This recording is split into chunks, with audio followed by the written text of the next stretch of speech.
O Opala ano 72 azul metálico acessou a rodovia rumo ao interior do estado e seguiu acelerando sobre o asfalto poído até atingir a potência máxima do motor.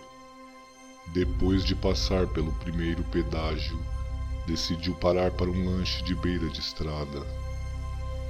Antes de pagar a conta, o motorista, que vestia jaqueta de couro e óculos escuros, pediu uma carteira de cigarros e 2 garrafas de cerveja. Então cuspiu seu chiclete na lixeira e saiu deixando sobre o balcão mais dinheiro que o necessário para pagar a conta. De volta à estrada, o Opala acelerava enquanto o sol dava lugar à noite. Ele ligou o rádio e aumentou o volume quando tocou uma música dos Ramones, que coincidentemente era a sua música preferida. Quando a noite finalmente chegou, o Opala seguia por uma reta que parecia infinita. A estrada, que era cercada pela mata densa, estava encoberta por uma fina neblina úmida que dificultava a visibilidade. Portanto, ele diminuiu a velocidade, aproveitando para uma parada no acostamento e dispensar a cerveja que havia tomado. Enquanto atendia a sua necessidade biológica, o jovem motorista percebeu que um vulto se esgueirava de um lado para o outro da rua, a uns 30 metros à frente. Pensou ser algum animal silvestre, entretanto, o que antes era apenas um vulto, vestia branco e caminhava sobre 2 pernas. Tinha longos cabelos pretos e seu andar era manco. Que diabos é aquilo? Pensou, enquanto engatava a primeira marcha para acelerar devagar naquela direção. De repente, a figura de uma menina vislumbrou nas sombras da noite.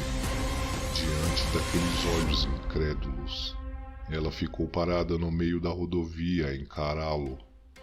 Para seu desespero, pois sua face não tinha olhos, apenas cavidades negras no lugar, e seu vestido estava sujo com uma lama cinza e viscosa. Decidido, o jovem motorista desceu do carro, entretanto, manteve uma distância supostamente segura da figura fantasmagórica que insistia em encará-lo. Quem é você? E o que faz aqui sozinha? Sem resposta, ele deu 2 passos na sua direção. No entanto, suas pernas travaram de medo quando a figura pálida de pés descalços abriu sua pequena boca, deixando à mostra dentes tão afiados quanto canivetes. Ele correu para dentro do carro e virou a chave com pressa.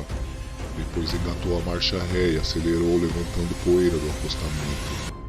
Depois de alguns metros, o motor desligou, assim como os faróis e o rádio, que ainda tocava baixinho. Mas que diabos está acontecendo? Gritou ao tentar abrir a porta, que estranhamente estava emperrada. Foi quando a figura sobrenatural começou a caminhar na sua direção, manca e determinada. Ele cobriu os olhos com as mãos por um instante, e ao abri-los, deparou-se com a menina diabólica prostrada, com as mãos sobre o capô, ainda a encará-lo. Me deixe em paz! Gritou ele, batendo com as mãos sobre o volante. Subitamente, a imagem lúgubre à sua frente desapareceu como um passe de mágica. Sua respiração estava resfolegante e sua testa escorria suor. Foi quando tentou se acalmar, convencendo-se de que tudo não passara de um truque de sua mente. Recomposto, finalmente virou a chave. Em vão, conferiu a porta, ainda emperrada. Então um farfalhar de folha seca do lado de fora trouxe-lhe o pânico à tona novamente. Percebendo que não poderia sair dali, gritou e chorou o mais alto que pôde, até seu corpo sucumbir com o cansaço. Foi quando recostou sua cabeça sobre o volante e ali ficou. De repente, sentiu a presença de alguém ao seu lado e, ao abrir os olhos, Lá estava ela, sentada no banco do passageiro. Quem é você? Indagou ele, com uma voz embargada. Em resposta, a entidade demoníaca cravou seus dentes afiados na jugular daquele pobre homem, até que ele estivesse morto.